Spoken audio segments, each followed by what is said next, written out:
Guys, in today's video, let me take you around Vintage Gamer in Halesowen near Birmingham. Honestly, guys, this is a real treasure trove of retro and vintage games.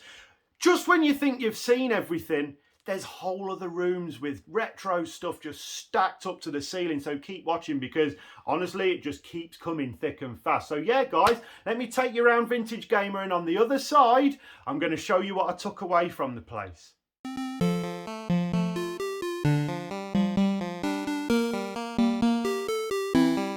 Right, let's head on inside. Anyone that's watched any of my retro video game shop tours up until this point will know that I don't do voiceovers as such during it. A little bit of natural audio here and there between me and my friend and maybe the guys that run the place, but that's about it.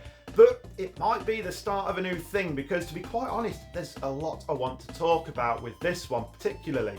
Now, where we are at the moment is just in the main room, and I did say during the intro that it keeps coming thick and fast, and that's because there's about 6 rooms going on here. You know, some of it I've not even got footage until towards the end of the actual tour, so make sure you stick around because, I mean, that particular room, some of the best stuff going, real vintage. We're talking arcade machines, Commodore 64s, ZX Spectrums, all sorts. Guys, I'm going to switch back to the music for a moment just so you can chill out and get a little bit of a feel for the place, and I'll come back with some voiceover in a little while.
Now guys, you'll notice as I zoom into the Mega Drive games that some of them are actually priced up.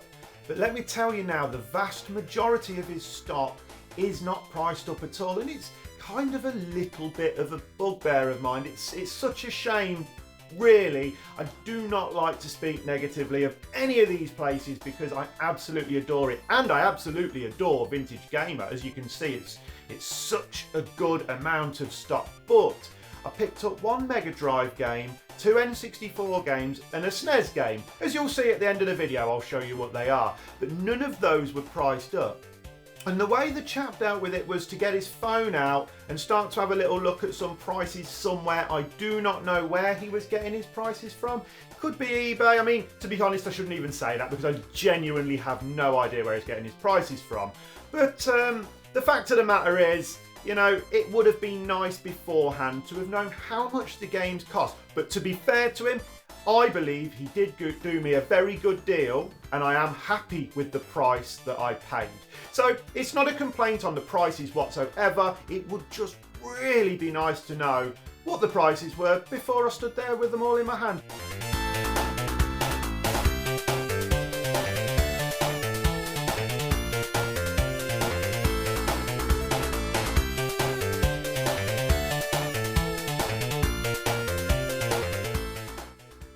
Now, I have no idea what this game is, guys. It just really appealed to me, but I don't know what it is, so if anyone knows, please leave it in the comments below. I'd be really interested in finding out.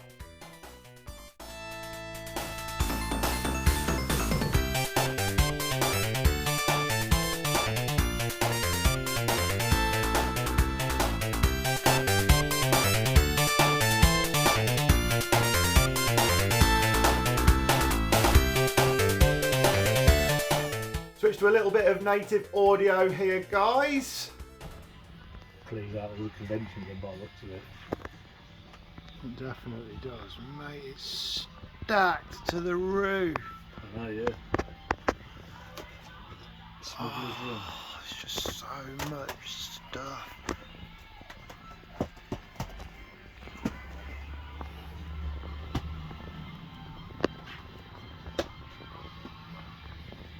Now, give us a wave. Yeah. See, look, there's another room back here. I mean, just look at this room. Oh my God. I bet none of you believed me when I said it was stacked to the ceiling, but look, there it is. I mean, we've got light guns hanging off the wall. I mean, they were some sort of more modern Xbox games there, PS3s. You can see, look, it's almost been just swept in there. I do come back to that room a little bit later on in the video because, I mean, you didn't really get to see all that much there, but I do go through a couple of boxes that were lying around. But yeah, I mean, oh my God, it is just piled up, guys. Back to the music.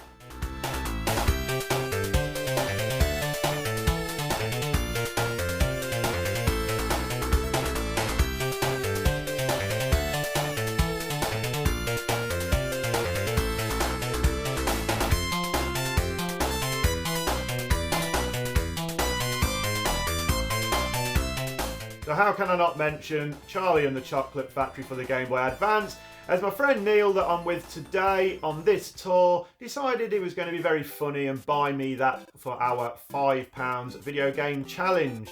He was very, very pleased with himself. But yeah, that was a copy for the Game Boy Advance, which I didn't realise they actually made. Spoiler alert, I didn't buy it. I also didn't buy it for Neil.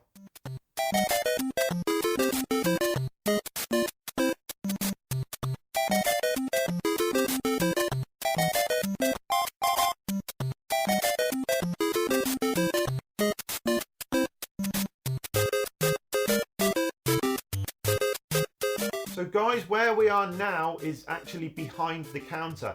The chap was more than happy to let me come here and film what he had back there because, I mean, to be quite honest with you, you wouldn't know half of this was here just by being stood at that side, because if you look here, I mean, there's no way you know what's going on that shelf without actually being behind here. So yeah, that was really kind of him.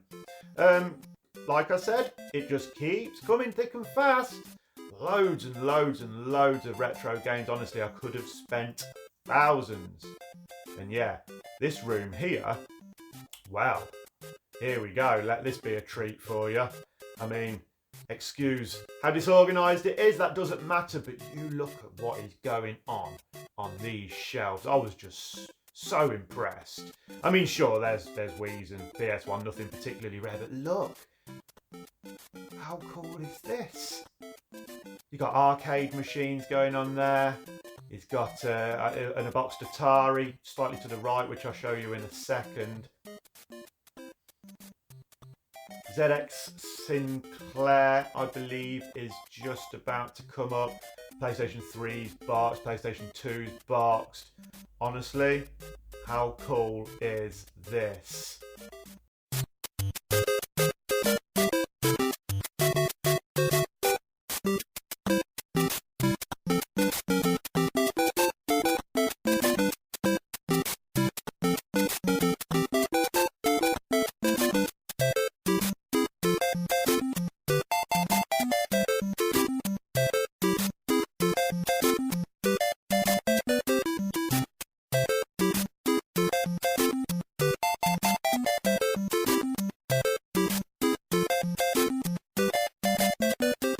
So guys, as promised, this is the cupboard that was behind the room with all the PlayStation 1 and PlayStation 2 games in. Look at all these big box PC games going on up here.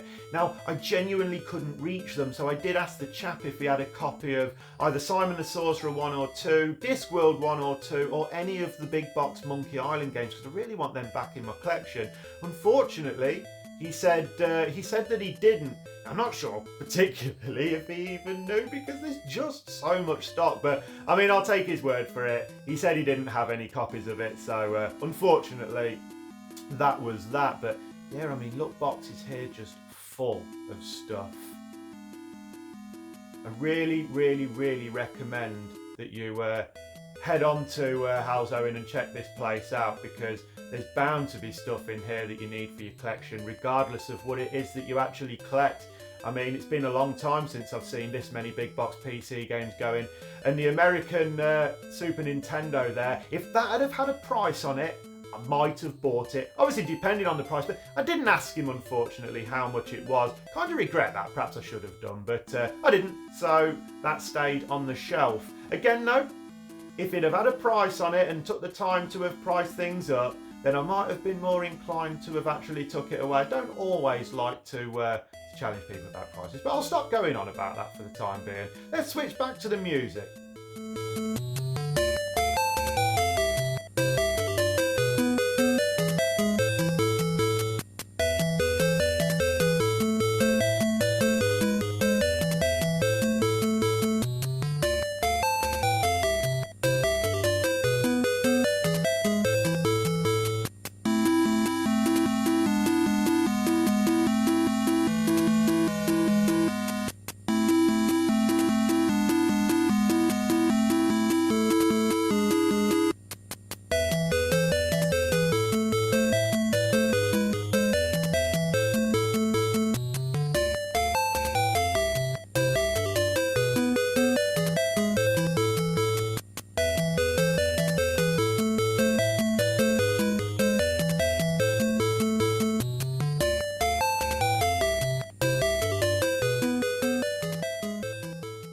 Right then, so there you have it. I did warn you, there was so much stuff to get through. He just had stockpiled to the ceiling. It was so cool. As I promised, let me show you what I decided to buy off the guy. Now, first of all, for the Nintendo 64, Rogue Squadron, boxed. Everything I took away today was boxed, and I think this one is in very, very good condition. A little bit of damage there, but, you know, really don't mind a little bit of damage on Nintendo cardboard sort of games, because, I mean, it's to be expected.